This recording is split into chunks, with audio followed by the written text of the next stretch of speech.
Welcome to the Workology podcast, where we discuss the science and art of the workplace, gain powerful insights, resources, and perspectives on the industries of human resources and recruiting. Join your host, Jessica Miller-Merrill, chief blogger of bloggingforjobs.com, for an in-depth and no-holds-barred look into the future of our most powerful business asset, the employee. And now, welcome your host, Jessica, with this podcast episode of Workology.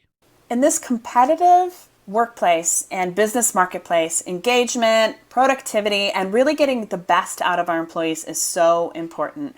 Today, we're going to be talking about work environments and how to drive creative workspaces with engagement and productivity. Welcome to the Workology podcast, and thank you for making us part of your week. As I said, we're talking about creative workspaces and how they drive engagement and productivity. Today, we're talking with Aki Ben Ezra, the Senior Director of HR and Strategy and Diversity with Adidas. Welcome to the Workology podcast. Thanks very much for having me.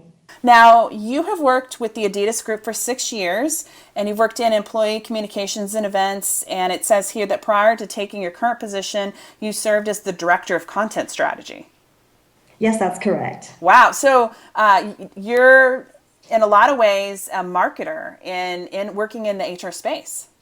Yes, true. And the switch from communications to HR was actually a really nice one, because at the end of the day, we're kind of owning the same process, just different chunks of it, I would say. So I was really excited to have the opportunity to move across to the HR world. Awesome. And before that, you were in internal communications with BMW. Yeah, that's correct. I was working in the UK market for them. So big brands, different markets, a global perspective. Is there anything that you wanted to add that I might have left out? Maybe just a little bit about my background. So I was born and raised in Japan, and I spent most of my educational years in Germany and worked in Germany and the UK. And I'm heading up diversity, so I'm glad to say that my background is also quite diverse, and I have a passion for all things that kind of drive and motivate people. So I'm in a very happy place right now. Well, let's talk a little bit more about internal communications, because as we said, you've worked in internal communications for 2 very large companies. What are some top lessons that you've learned while working in the division of marketing and corporate communications? I would like to share 2 learnings. So one was really that through my communications work, I really learned how you can have the best strategy in place. If you don't have the right culture in place, that plan or strategy can really fall flat on its face. So the organizational culture that you have, i.e. the values, behaviors, the kind of leadership that you celebrate and cherish in your organization is what makes and break your company, really. So that's really what motivates people and attracts them to you, And one lesson that I learned was that good communication can absolutely amplify the effect of great culture, but it cannot fix it or compensate for a poor one. And then the other lesson I've learned is I think that's really beneficial for HR as well, that we should really stop differentiating between the internal employees and the external customers. Today, employees and consumers are really looking for pretty much the same thing. They are looking for experiences and personalized experiences. And that's, I think, what companies really need to provide. So there's a lot that functions like HR, finance, operations can really learn here from marketing, because marketing is all about nowadays providing a great experience to people. Let's talk a little bit more about that, and specifically about the creative workspace and the things that you guys are doing at Adidas. Can you give me some examples of creative workspaces and maybe how they're different from maybe the workplace that I first started in, and certainly from the workplaces that our parents started working in and have grown up over the last few years? Yeah, sure. Clearly, the world has changed big time from, let's say, when our fathers or mothers kind of went to work, right? I think we spend a lot more time at work in general. At least here at our company, we're increasingly integrating our work life with our personal life. And here at our campus, we fortunately have the flexibility to do sports during work hours and to work from home, for example, to balance maybe private or family lives with our careers. So in many ways, I would say our office has become a place where we want to feel home and where we want to feel comfortable, at ease, and where we want to feel welcomed. So I think we're really focusing on that right now, and making sure that we can see and feel this in our workplace, as well as the brand purpose and the sports spirit that we're all about. And for our company, innovation is really, truly key. That's really something we need to get right to stay ahead of our competition. And creativity is really an integral part of our business model.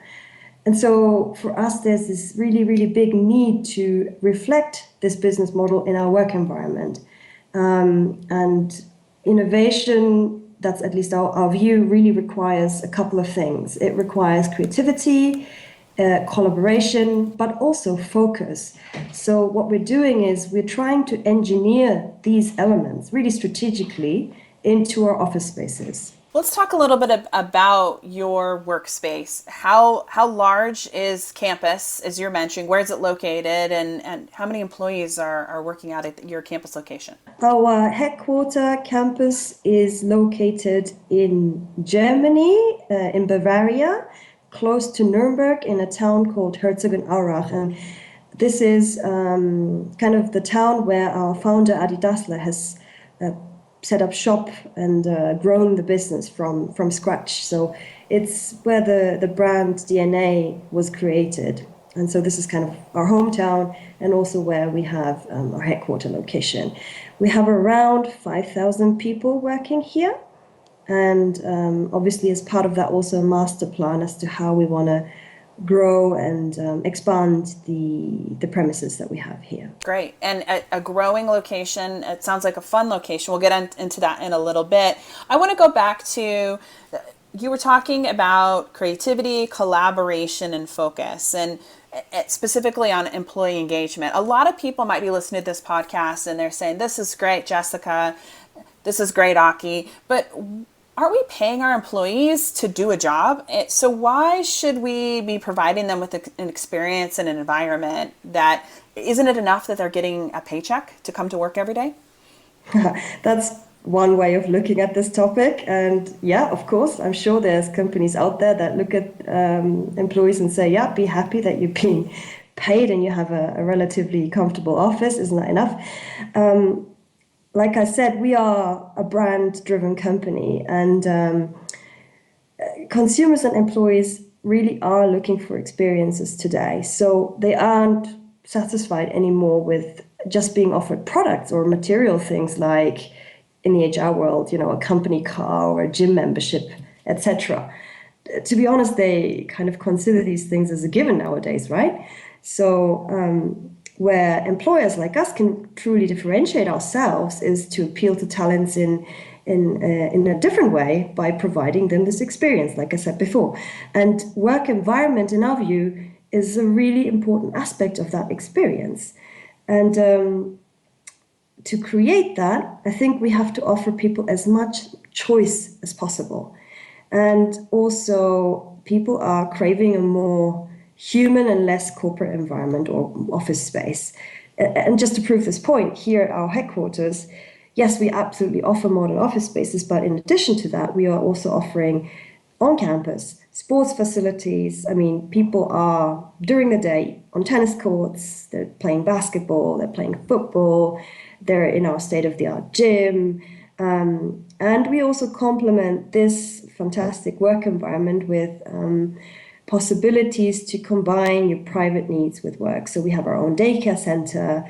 We offer summer camps for children. Of course, we offer people flexible working hours, sabbaticals. And what's really nice is our employees are coming to work sporting our products. So it means they come in their sneakers, their favorite sneakers, their flip-flops. We have an annual tracksuit day where everybody just sports their favorite Adidas tracksuit. So people can really be their true selves here. And I think all of that is part of the experience that makes people join us and stay here, I love it, and I love the concept of being able to take a bit of a reset and maybe look at yoga or tennis or some sort of activity where you can collaborate and have fun and get to know with your friends, your coworkers, and maybe just step away from thinking about work and just kind of taking a bit of a reset. And I just did that earlier today. I just came from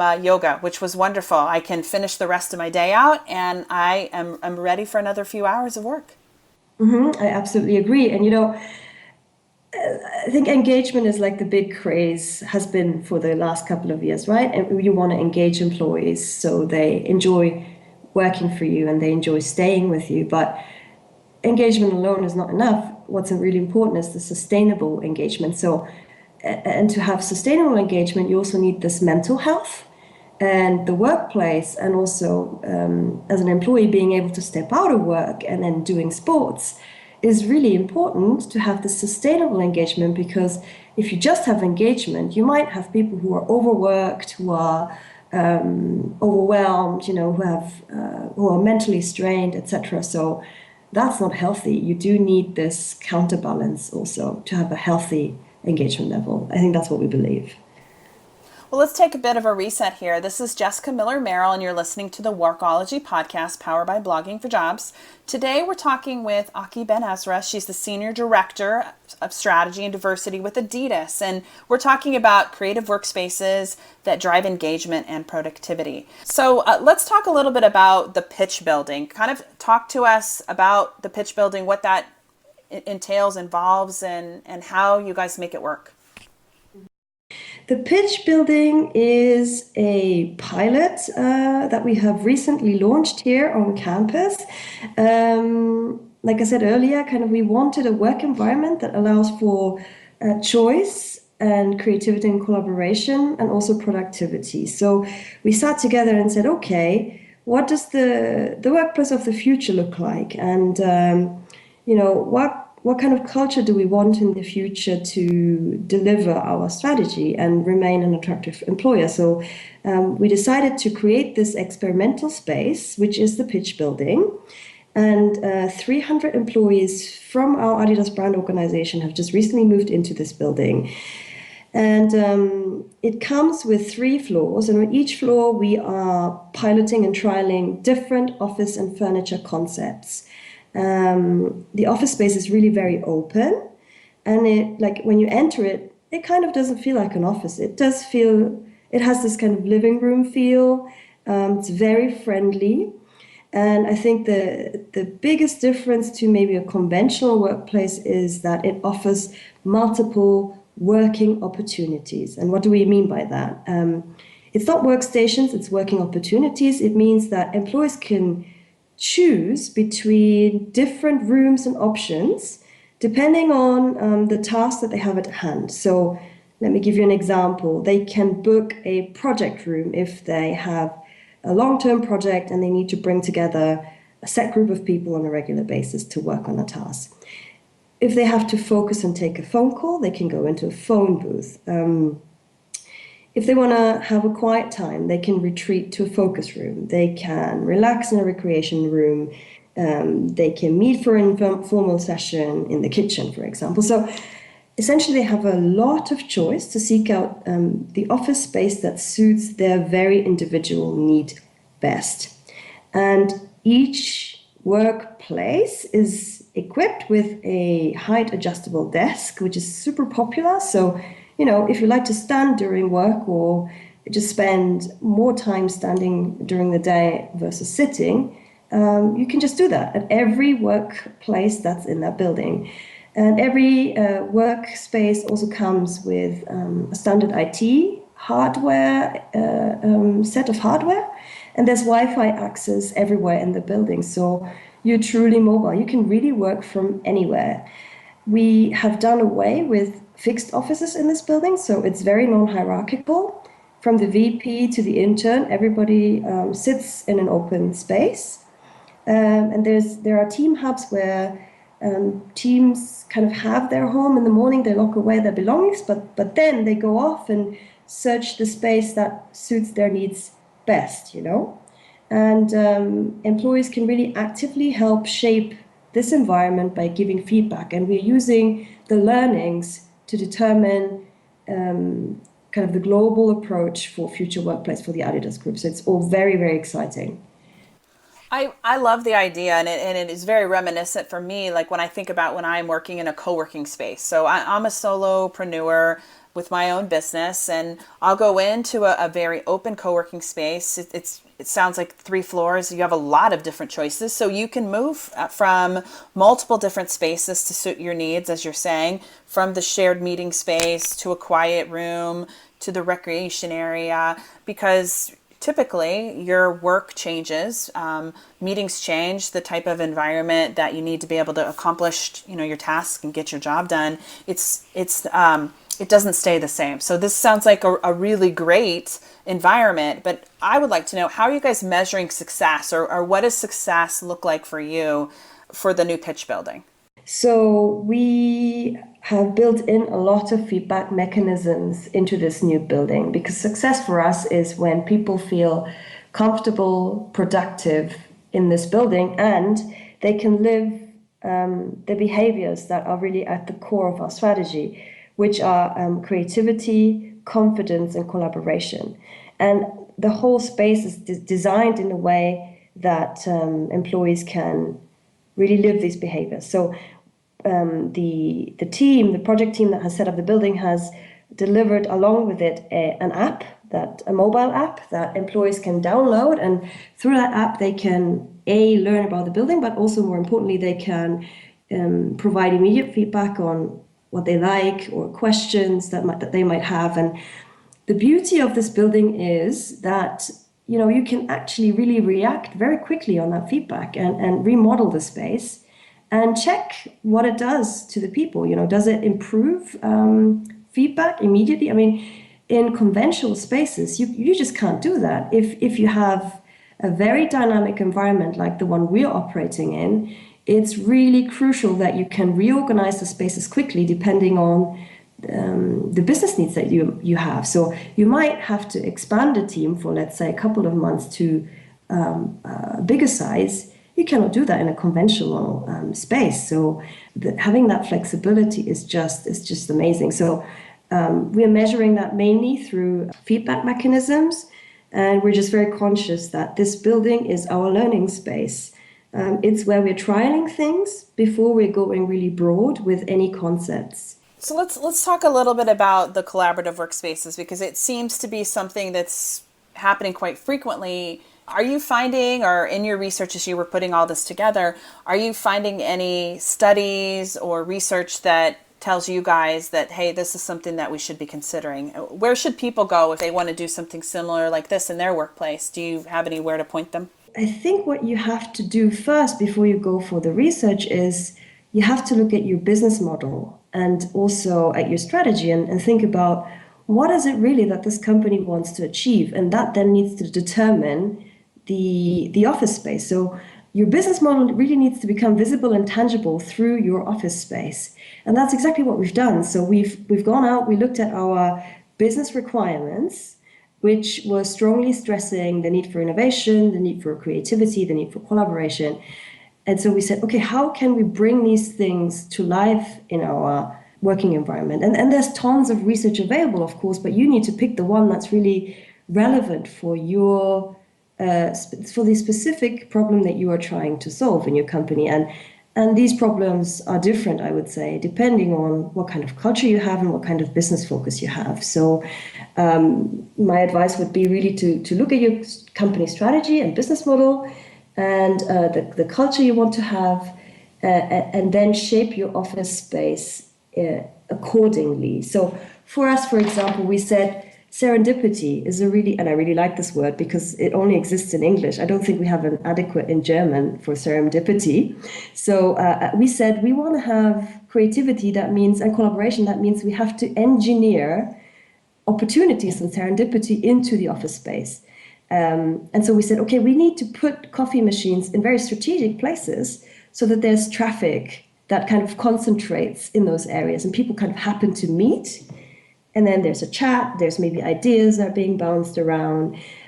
We also said we need to create as few boundaries as possible. So the spaces are very seamless. You can walk kind of into one area, into another very, very quickly. So there's really few boundaries. And in a way, we're also saying, let's make the office disappear in these spaces so it doesn't feel like you're working. So it's really a creative space. And so these things for us were really important. And that's what we kind of engineered into our spaces.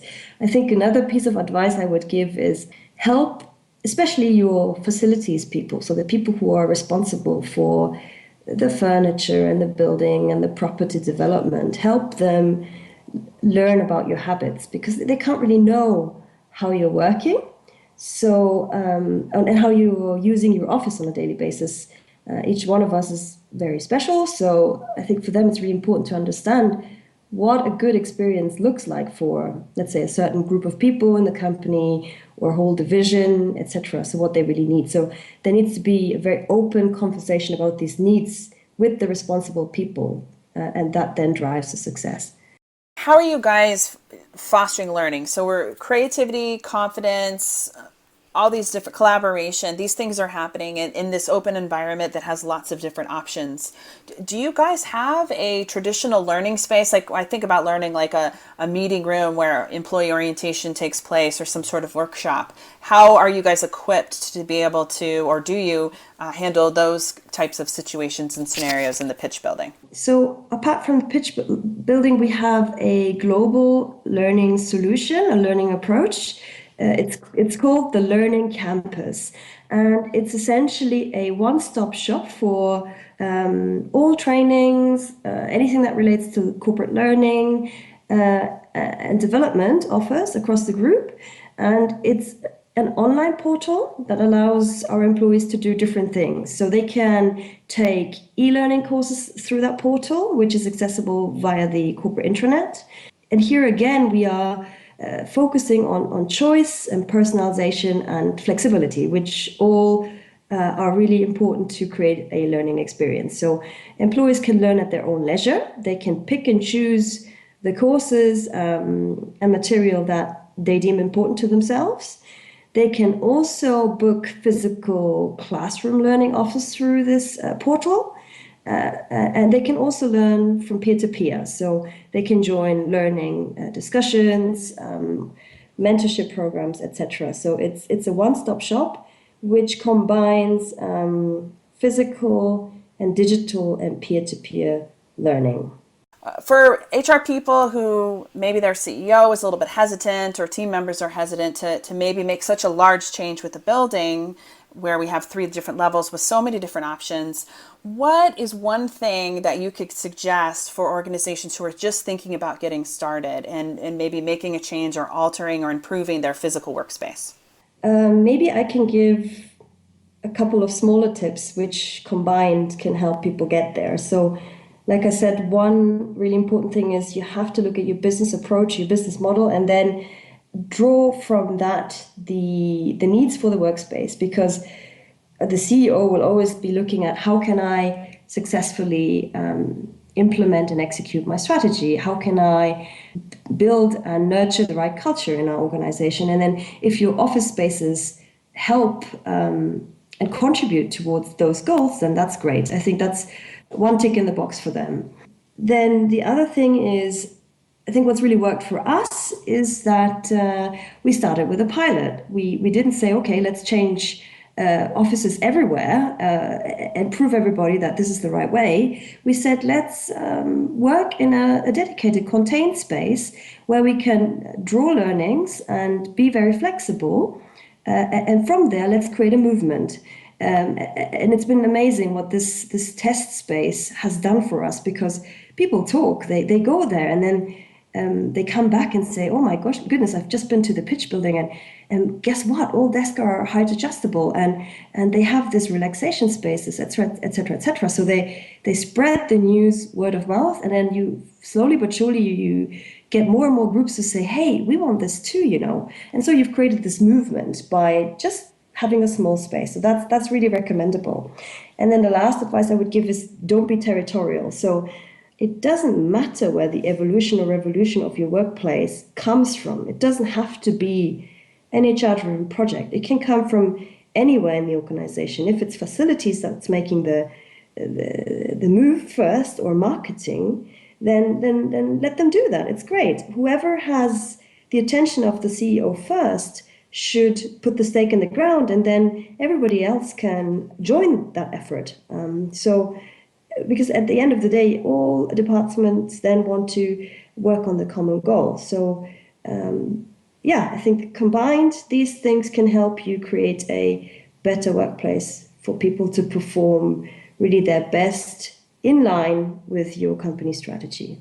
And I can see how why collaboration is so important, because even in your tips, you're suggesting that collaboration among departments and with team members can really transform an organization, even if it's very, very small. I want to thank you for joining us today here on the Workology podcast.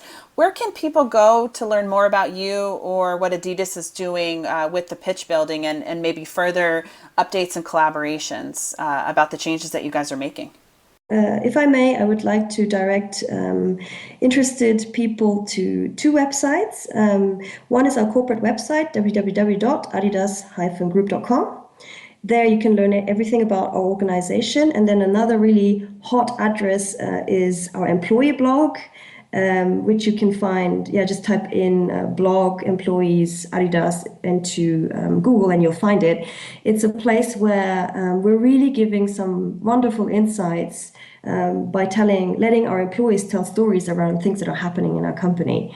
And it's a really lovely source for anyone who wants to get behind the scene and wants to see how life is on our campus. So that would be great if people would visit us there. I love this. And thank you for taking the time to talk with us today. And thank you for listening to the Workology podcast, where we discuss the science and art of the workplace, HR, and recruitment. This is Jessica Miller-Merrill. Until next time, you can visit Blogging for Jobs to listen to all our previous Workology podcast episodes. Production services for the Workology podcast with Jessica Miller-Merrill provided by Total Picture Media.